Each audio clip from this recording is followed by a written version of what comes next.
Hello students, welcome to my channel Sharma Mathematics Tutor. So today I will solve you question number 6 of exercise 6.2 chapter 6 line and angles of class 9 CBSE. Okay, so I have already written question number 6 of your books. So question number 6 is in given figure PQ and RS are two mirror placed parallel to each other. देखिए ये आपको figure already given है और यहाँ पर ये P Q and R S ये क्या है, मिरर है. ओके, और ये पैरेलल है एक दूसरे के. P Q and R S देखिए ये मिरर है और ये एक दूसरे के पैरेलल है. And incident ray A B strike the mirror P Q at B.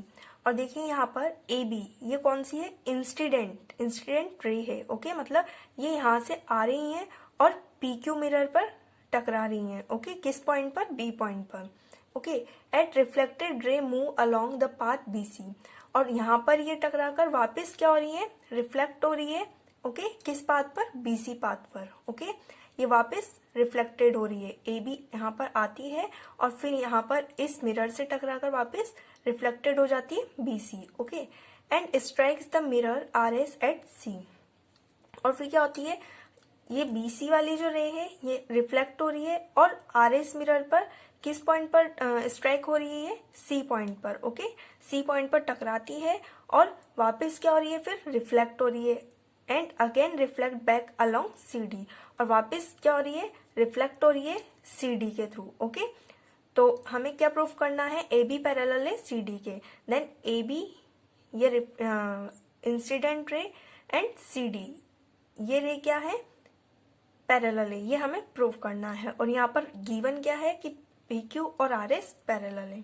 Okay, so first of all हम क्या करेंगे, जो गिवन है उसे हम लिख लेंगे. Okay,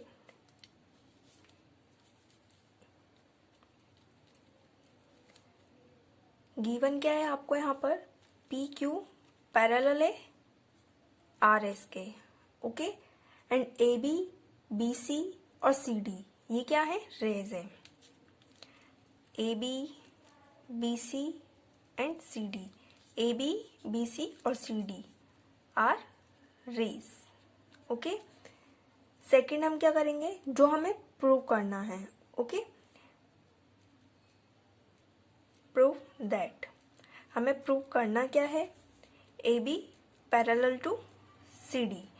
A B and C D ray parallel है, ये हमें प्रूव करना है. ओके, अब थर्ड लिखेंगे हम कंस्ट्रक्शन. ओके, कंस्ट्रक्शन क्या होगा, देखिए हम क्या करेंगे, यहाँ पर पॉइंट बी से एक परपेंडिकुलर ड्रॉ करेंगे. ओके, पॉइंट बी से हम एक परपेंडिकुलर ड्रॉ करेंगे. इस पॉइंट को हम एम दे देते हैं और सी से भी हम सिमिलरली एक परपेंडिकुलर ड्रॉ कर रहे हैं, उसे हम सी एन नेम दे देते हैं. ओके, सो कंस्ट्रक्ट हमने क्या किया है, B M perpendicular to P Q. ये पी क्यू लाइन है और इस पर बी एम क्या है, परपेंडिकुलर है. और ऐसे ही C N perpendicular to R S. Okay, अब देखिए ये साइन किसका है, ये परपेंडिकुलर का साइन होता है और ये साइन किसका होता है, पैरेलल का. ओके, अब फोर्थ क्या लिखेंगे हम, प्रूफ.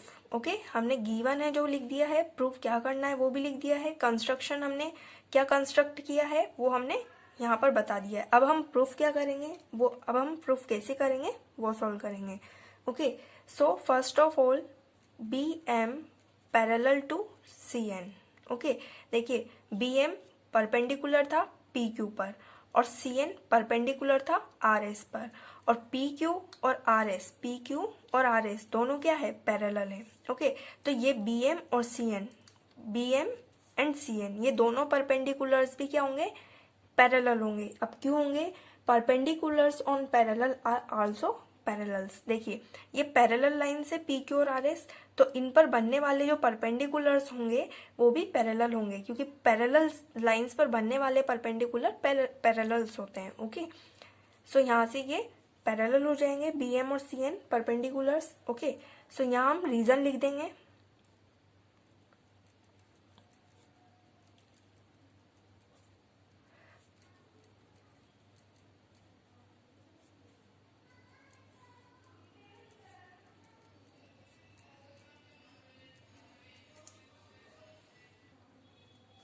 अब देखिए यहाँ पर एंगल, इनको हम नंबर दे देते हैं, angle 1, angle 2, angle 3 and angle 4।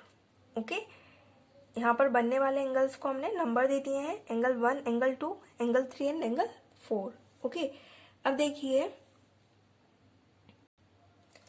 Angle 1 equal होगा एंगल 2 के, सिमिलरली एंगल 3 इक्वल होगा एंगल 4 के। क्यों होगा, रीजन हम लिखेंगे यहाँ पर, law of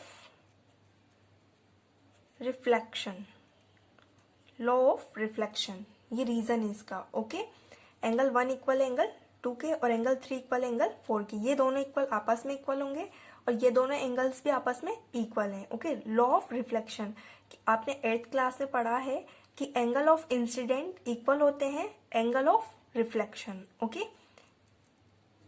angle of incident equal होते हैं एंगल ऑफ रिफ्लेक्शन। ओके,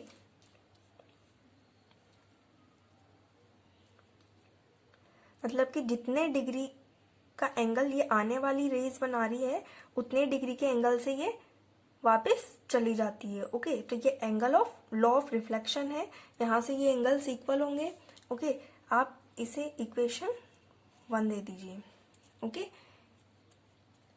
अब देखिए इक्वेशन 1 है, सो यहाँ से angle 2 is equal to angle 3 होगा। अब देखिए एंगल 2 इक्वल 3 क्यों हुआ, लेट्स सी, बी एम और सी एन पैरेलल है, बी एम और सी एन, मैं रफ डायग्राम में बताती हूँ आपको।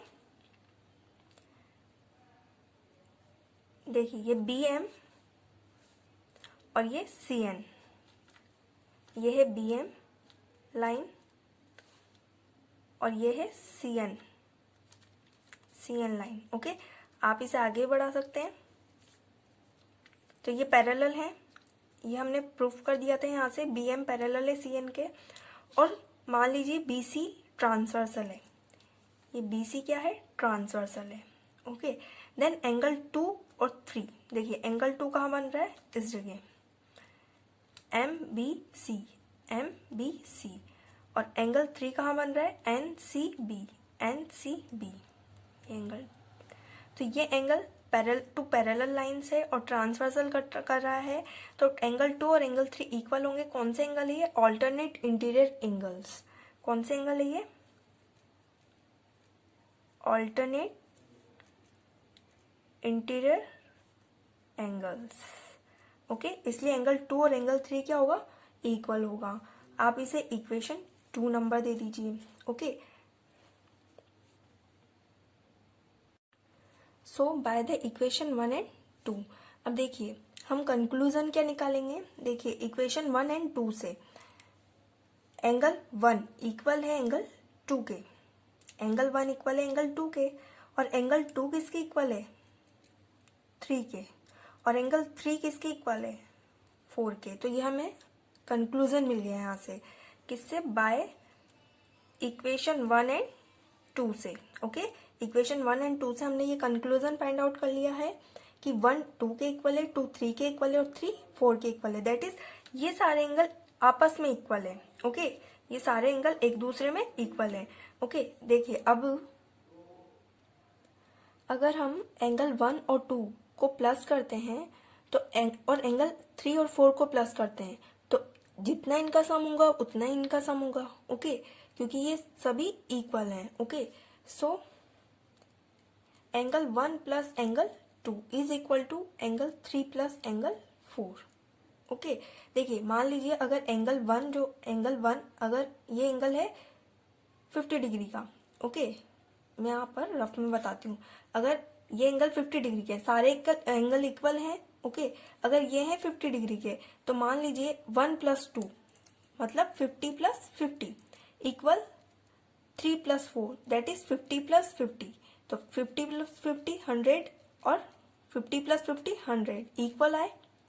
ओके, तो ये सारे एंगल इक्वल है तो इनका सम भी क्या होगा, इक्वल आएगा बोथ साइड। ओके, अब देखिए एंगल 1 प्लस 2, एंगल 1 प्लस 2 ये दोनों एंगल मिलकर कौन सा एंगल बना रहे हैं, ए बी सी। ओके, तो इसकी जगह हम यहाँ लिख सकते हैं angle A B C is equal to angle 3+4। Angle 3+4 मिलकर कौन सा एंगल बना रहे? Angle BCD। ये पूरा एंगल कौन सा हो गया? BCD। ओके, सो यहाँ से देखिए एंगल ABC और BCD, ये एंगल और ये एंगल इक्वल है। ABC और BCD एंगल इक्वल है। ओके, अब ये मैं आपको रफ डायग्राम में वापस बताती हूँ। देखिए ये इस टाइप से बना हुआ है, आप इसे इमेजिन करिए और आगे बढ़ा दीजिए। ओके, अब देखिए यहाँ पर ये AB है और ये CD है और ये ट्रांसवर्सल मान लीजिए।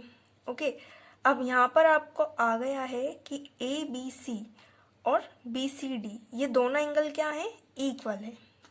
ये वाला एंगल और ये वाला एंगल क्या है? इक्वल है। तो जब ये दो इंटीरियर एंगल्स है, कौन से एंगल? ये ऑल्टरनेट इंटीरियर एंगल्स इक्वल हैं, तो लाइंस क्या होंगी? पैरेलल होगी। ये सब थ्योरम्स हमने प्रीवियस लेक्चर में पढ़ लिए हैं। ओके, सो यहाँ से these angles are alternate interior angles which is equal to each other, इसलिए AB parallel to CD। Okay, अब आप यहाँ पर ये लाइन लिख देंगे, these angles are alternate interior angles which is equal to each other. Okay, so AB parallel to CD, hence proof। हमें यही प्रूफ करना था कि AB पैरेलल है CD के। ये वाली लाइन AB रे और CD रे दोनों एक दूसरे के पैरेलल है, तो ये इसके interior alternate interior angles equal आ गए। तब जब ऑल्टरनेट इंटीरियर एंगल इक्वल होते हैं तो लाइंस पैरेलल होती है। सो हमने प्रूफ कर दिया है। ओके, सो हमारा क्वेश्चन नंबर 6 एक्सरसाइज 6.2 का कंप्लीट हो चुका है। नेक्स्ट हम एक्सरसाइज 6.3 स्टार्ट करेंगे। Okay, thank you.